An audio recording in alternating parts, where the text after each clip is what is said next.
Despite the popularity of Apple's iconic designs, the creative mind behind them remains relatively unknown. I'd like to ask Johnny Ive, our Senior Vice President of Design, to come up and take us through that. Without Johnny Ive, Apple wouldn't be Apple. Good morning. He created products that are not only functional, but emotional.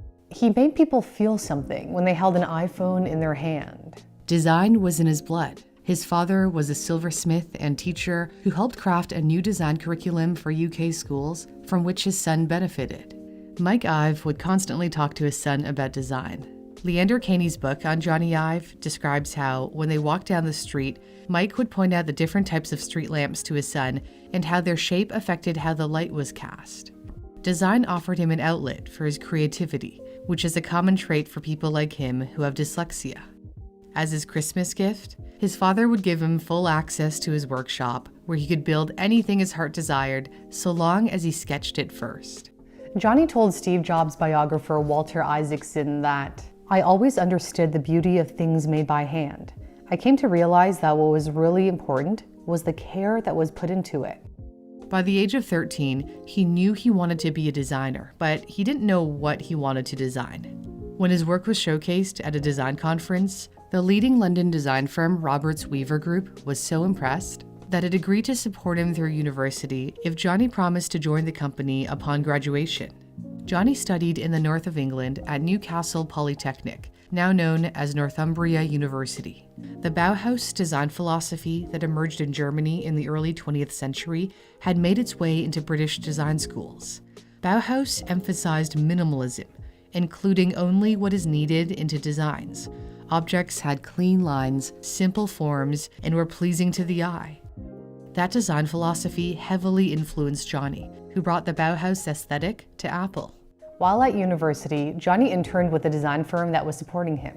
He had to design a pen for a Japanese client, and he realized that people like to fiddle around with their pens. So he added a ball and clip mechanism to the top of the pen that served no purpose other than to give someone something to do. This humanized the technology. People didn't want to just write with the pen. They wanted to touch it and play around with it, much like how they play with their Apple products today. Johnny worked hard as an undergraduate student. When a friend visited his apartment, he found more than 100 prototypes for a landline telephone. Creating numerous prototypes became his signature at Apple. Even if the changes were small, he felt they were important to physically see, to know if they would be compelling to the user.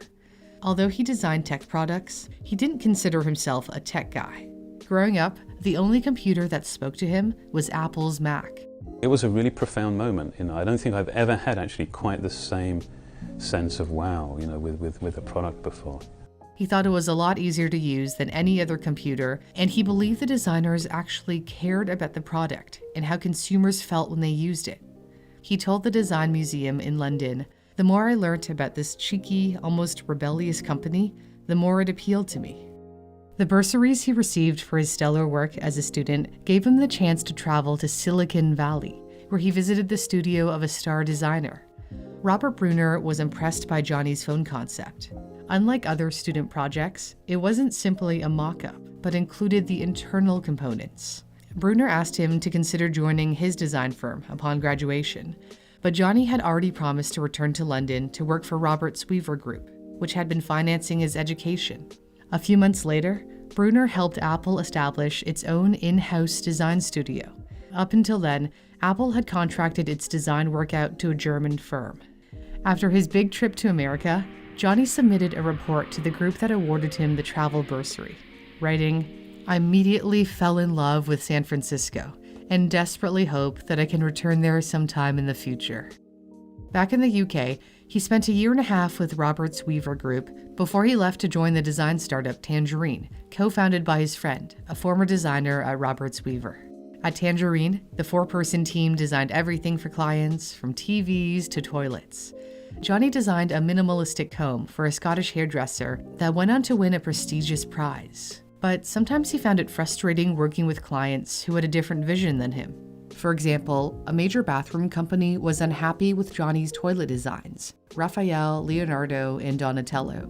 They were named after the Teenage Mutant Ninja Turtles. The company claimed they were too modern and too expensive to produce. the designs that he put his heart and soul into were literally flushed down the toilet. So when the California designer who had been impressed by his telephone prototype came knocking again, Johnny couldn't resist. Brunner was the head of industrial design at Apple.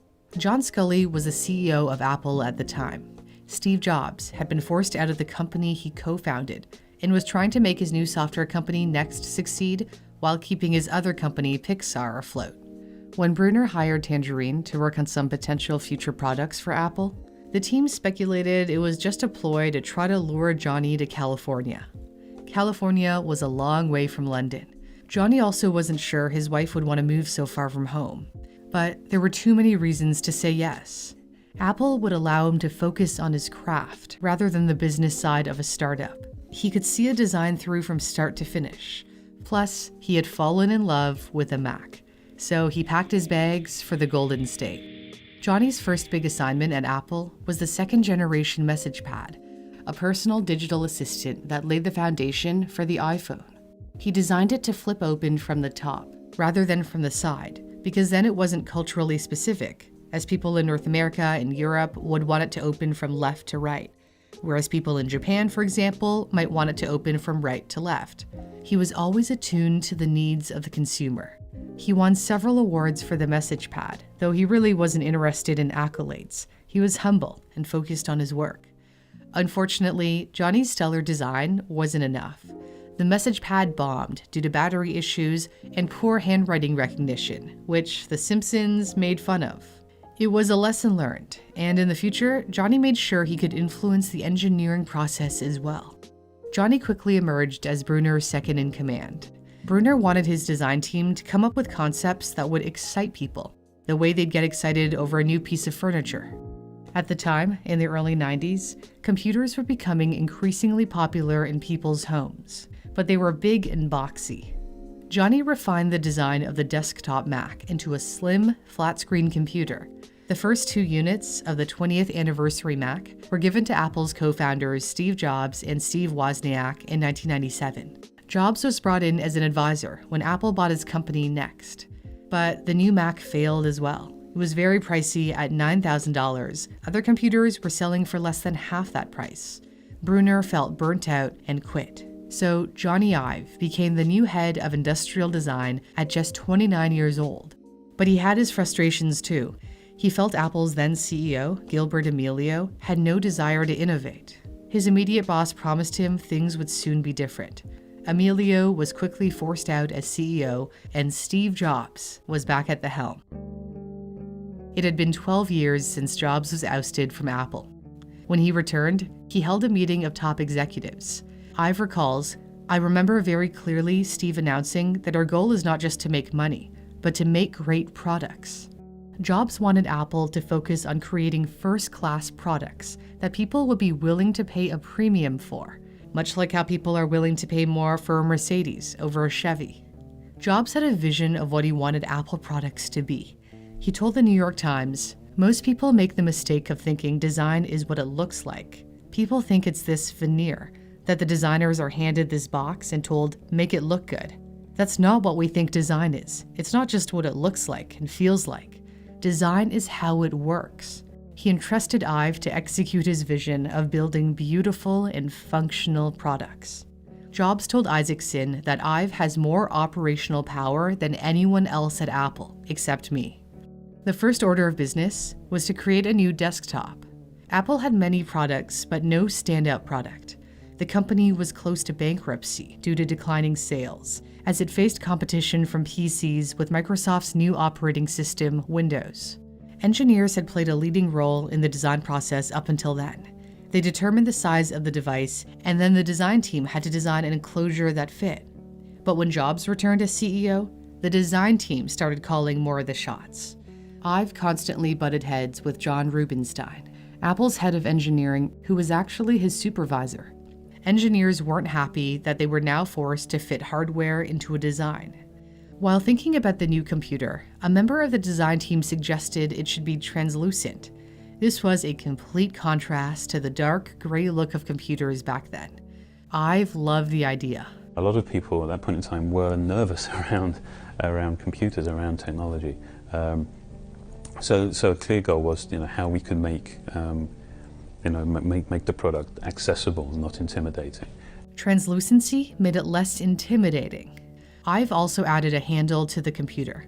This was not for carrying, but to build a bond with the user, to make it seem approachable. He explained to Isaacson, if you're scared of something, then you won't touch it. I could see my mom being scared to touch it, so I thought if there's this handle on it, it makes a relationship possible. The importance of a personal connection was reflected in the name of the computer. The I in iMac stood for Internet, but it also stood for individual. It was a make-or-break moment for Apple when Jobs unveiled the iMac in May 1998. The whole thing is translucent. You can see into it. It's so cool. Despite his enthusiasm, the reviews were mixed. Journalists noted the lack of a floppy drive, which Jobs felt would date the machine. He wanted something that represented the future. A reporter with the Boston Globe predicted that the iMac will only sell to some of the true believers.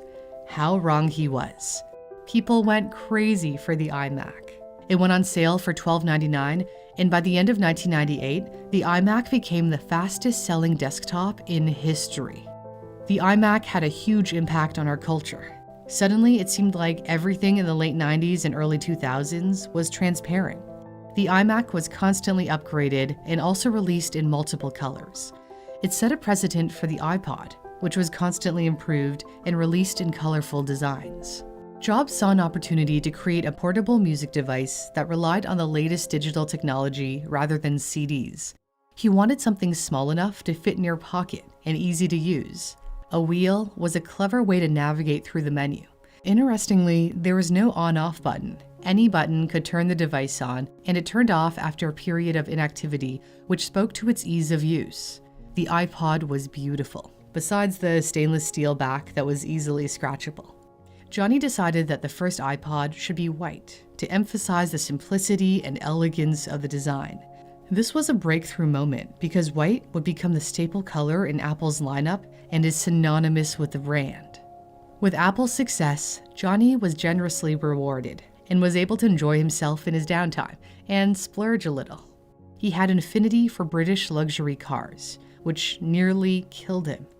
While driving with another Apple designer in the passenger seat, Ive lost control of his Aston Martin and struck a median. The car was completely totaled, but thankfully both men survived, and there was still a lot to accomplish. The wheel on the iPod may have been a clever way to navigate through the menu, but what about something even more intuitive? When the engineering team produced a multi-touch system as a demo, Ive knew it would be a game changer. He decided to show it to Jobs privately because his boss had a tendency to flat out reject ideas, and Ive didn't want him to reject this one so quickly, especially in front of the entire team. In this case, he had nothing to worry about. Jobs agreed touch was the future. The idea of a touch device led to the iPhone. As with all Apple products, the iPhone was built in secret. Most of Apple's employees were not allowed in the design lab. He showed Jobs prototypes of top-secret designs on wooden tables outside his office, which inspired the big open tables at Apple stores. The models were covered with a black cloth when not in use. Ive believed nothing should detract from the iPhone screen. He wanted it to look like an infinity pool, where the display seemed to extend endlessly with no visible edges or boundaries. Today, Apple is going to reinvent the phone. Apple released the iPhone in 2007. Hey, Johnny, how you doing? I'm good. How you doing? Well, it's been 2.5 years, and I can't tell you how thrilled I am to make the first public phone call with iPhone.